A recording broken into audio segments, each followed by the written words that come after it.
राज ठाकरेंना विचारण्यात आलं की तुम्ही परदेशात जाता का? ते बोलले हो, नेहमी जातो, मला खूप आवड आहे.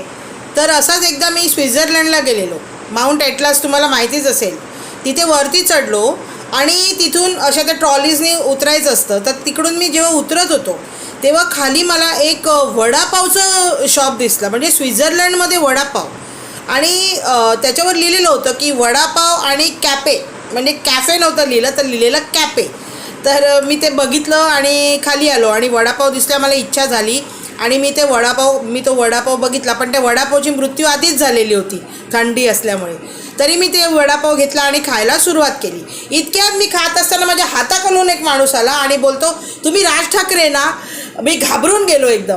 आणि थोड्या वेळाने त्यांचे जेव्हा आपले भारतीय तिकडे आले होते आणि तो माणूस त्यांच्याबरोबर निघाला जायला, तेव्हा तो म्हणतो, बघा बघा, खराखुरा राज ठाकरे, अगदी खरा